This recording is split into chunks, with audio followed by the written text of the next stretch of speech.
Bom, dando continuidade aqui, eu queria falar um pouco sobre desenvolvimento pessoal, formação pessoal, porque eu acho importante esse assunto, e raramente eu vejo alguém falar sobre, principalmente do ponto de vista crítico, né? Não só tentando trazer alguma solução, né, ou tentando apresentar, porque assim, a solução ela é individual, né? Então assim, a pessoa pode apresentar o que funcionou para ela, mas não quer dizer que se todos que ouvirem replicava vai dar certo também, porque cada um tem um caminho, cada um trilha um caminho diferente, cada um tem suas individualidades, particularidades, ninguém é igual a ninguém. E é importante a gente perceber e ressaltar o seguinte: o que tem formado os indivíduos? Como a sociedade tem formado os indivíduos na modernidade, né? Nos tempos atuais? Porque a gente olha para o passado e o que formava o indivíduo era basicamente o núcleo familiar, correto? Então você tinha lá o homem que pedia a mão da donzela, no caso da pretendente, aos pais para se relacionar, se casar com ela. Esses dois se casavam, tinham relação, criavam uma relação, um vínculo, tinham um filho, formavam família, certo? Esses filhos, eles eram educados, eles eram criados pelos pais, pela família. Esse núcleo familiar, o que é o núcleo familiar, né? Qual que é o objetivo da família, da união, do matrimônio, da união entre o homem e a mulher? É criar descendentes, não é isso? Então, primeiro você gera o filho, né? Você primeiro tem o ato da concepção, você gera o filho, você nutre esse feto, certo? Lá na frente ele vai nascer, certo? A mulher vai dar à luz a esse feto. E a partir daí vai surgir um novo ser humano, um novo ser vivo. Você criou um indivíduo, certo? Só que agora você tem que formar esse indivíduo. Então você tem todo o cuidado que necessita uma criança até ela chegar à idade matura, né, a maturidade, que ela vai conseguir andar por si mesma com as suas próprias pernas, vai conseguir se alimentar, enfim, vai conseguir, né, fazer o básico, né, que o ser humano necessita. Ter uma higiene pessoal, porque a saúde depende da higiene, a saúde começa com a higiene. Então tudo isso é importante, né? Ensina princípios, valores, né, o certo e o errado, o bem e o mal. E cada um tem uma forma de ensinar seus filhos. Cada cultura percorre, né, as diversas culturas no mundo, em volta do mundo, e você vai perceber que cada cultura tem uma forma diferente. Você percebe isso através dos mitos, né? Cada cultura tem um mito diferente. Qual que é o objetivo do mito? O objetivo dos mitos é justamente transmitir ensinamentos milenares, ensinamentos ancestrais, certo? Ao longo da história. E como que é transmitido esses ensinamentos? Através de contos, de histórias, de fábulas. Isso que é o mito, né? É você contar uma história e por trás dessa história existe um ensinamento. É como as histórias que existiam antigamente, né? Que os pais contavam para os filhos, né? Hoje em dia é muito raro você ver isso, mas antigamente era muito comum, né? Você tinha história, três porquinhos, etc e tal, mas tudo. Qual que é o objetivo dessa história? O que caracteriza um mito, né? Se essa história é só algo da imaginação ou se é um mito? É justamente se por trás dessa história existe um ensinamento, existe algo a ser ensinado, a ser pensado sobre, né? E E o que eu quero dizer com isso? Que cada cultura tem a sua forma de transmitir o ensinamento, transmitir as ideias, os mitos, né? E não é diferente no núcleo familiar, dentro de uma mesma cultura. Dentro de uma mesma cultura, pode ter um núcleo familiar, por exemplo, que ele gosta de falar de uma certa história.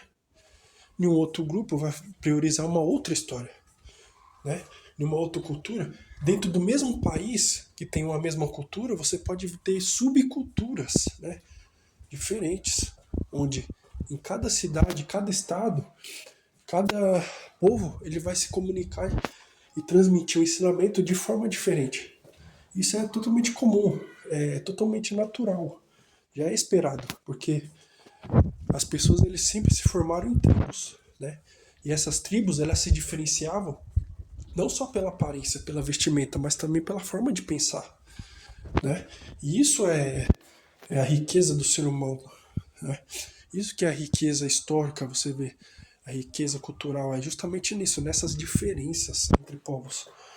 Só que infelizmente, com essa ideia de globalização, de tentar padronizar tudo, sabe, e que tudo tem que ser assim dessa forma, tem que ser imposto porque esse é o politicamente correto e não pode fugir disso, tem que ficar enquadrado aqui nessa, sabe, nesse casulo, sabe, tudo isso é totalmente patológico, porque o ser humano ele não é assim, ele nunca foi assim, tá? O ser humano ele é diversificado, cada um tem a sua individualidade, a sua particularidade. Cada família é diferente da outra. Cada família tem sua identidade.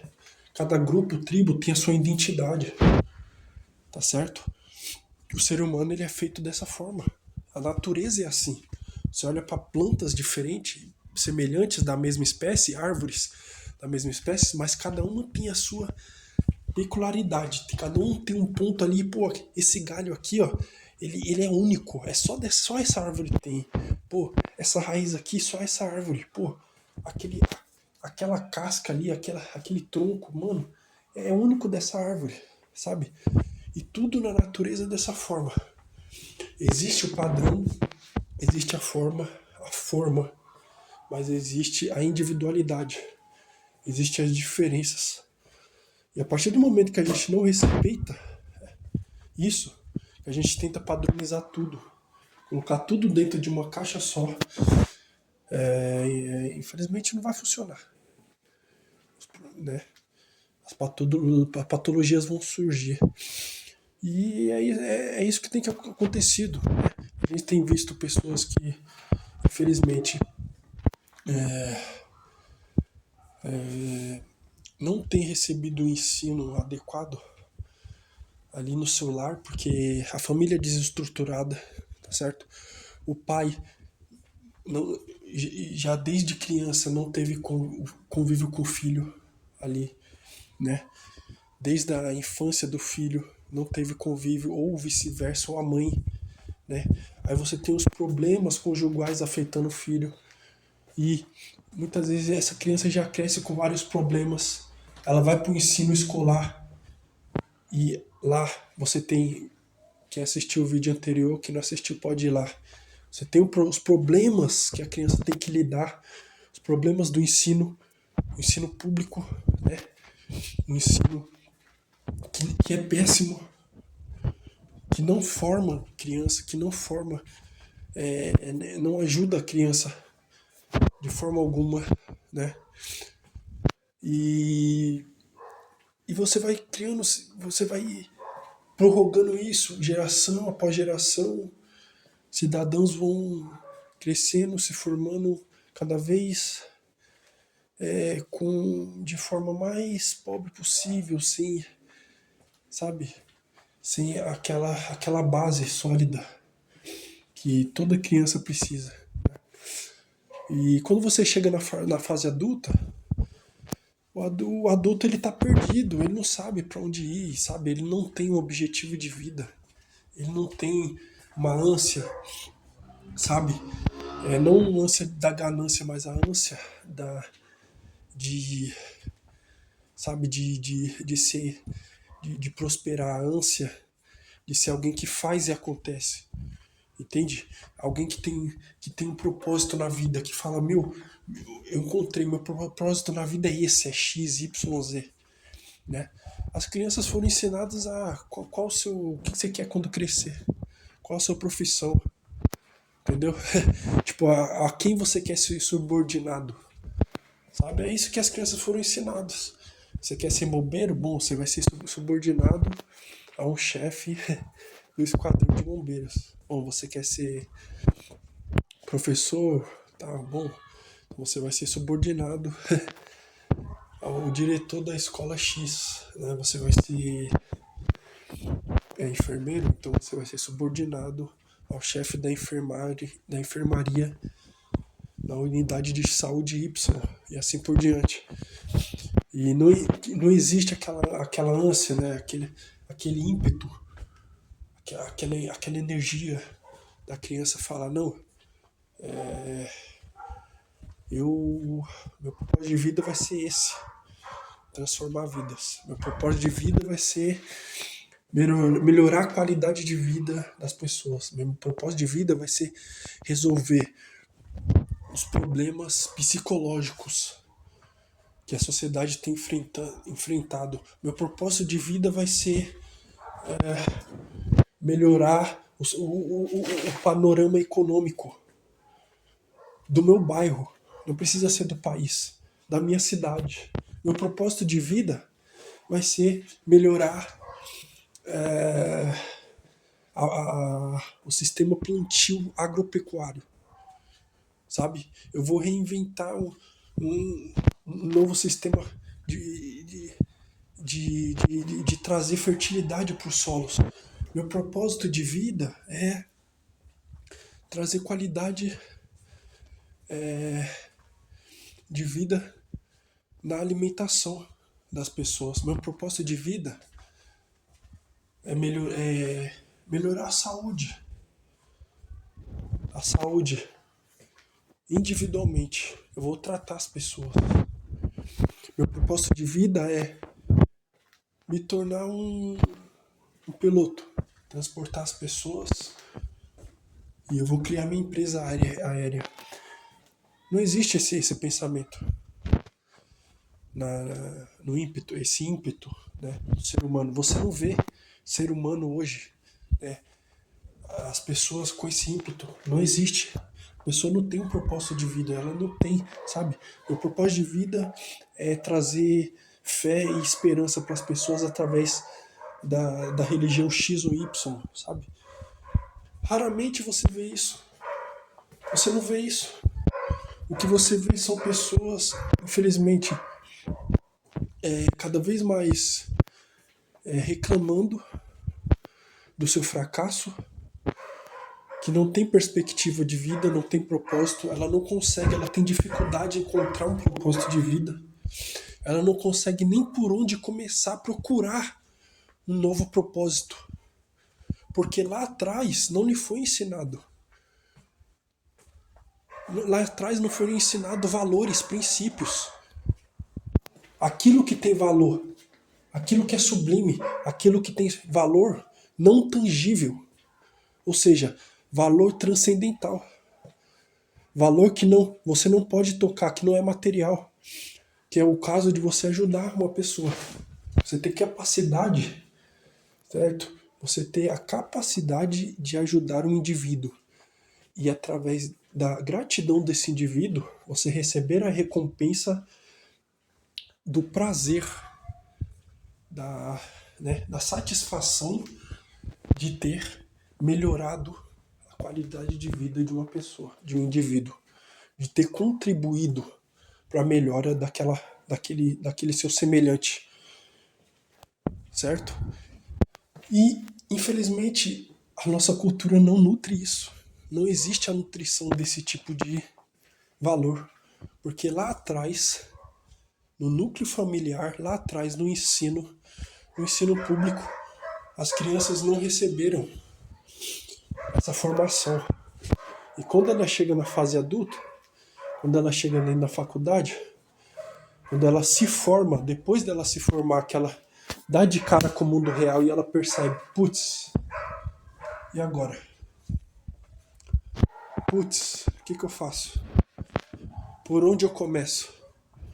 A resposta é simples. Começa pelos princípios e valores que te formam, que te formaram. Pelos princípios e valores que fazem você ser quem você é. Pelos valores e princípios que moldam o seu ser. Começa por aí. Qual valor e princípio você nutre? Qual valor e princípio você nutriu? Qual valor e princípio, certo?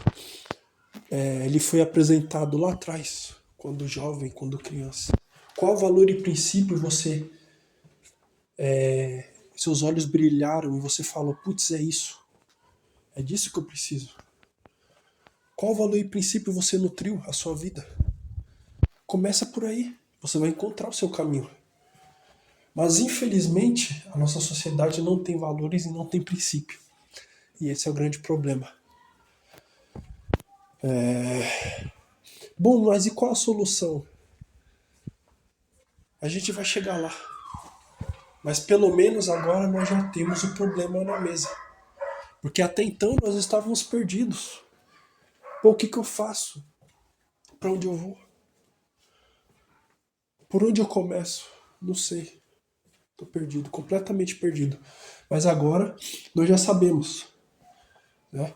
Através de um raciocínio aqui coerente, quem discordar pode aí colocar a sua discordância de forma, né, trazendo pensamentos lógicos, né, bem embasados, né, sem argumento emocional, tá? Mas na minha opinião, o problema fundamental é esse, tá? A nossa sociedade não nutre virtudes, princípios e valores com a categoria de virtudes, tá? Nós não temos virtudes. Nós não valoramos as virtudes, tá? Nós não valoramos princípios, valores virtuosos. E todo problema começa aí, tá? Mas para finalizar aqui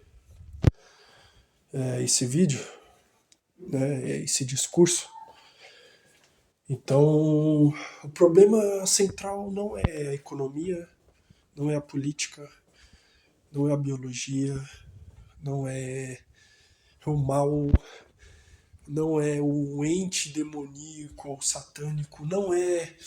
O problema central não é tá, a política, não são os políticos. Tá? Existe muito problema aí envolvido, sim. Mas se nós formos rastrear lá atrás, o problema central da nossa sociedade é nós não valoramos princípios e valores de virtude. Ok? Por hoje é isso. Mais para frente vou trazer mais reflexões. Obrigado a todos e até a próxima.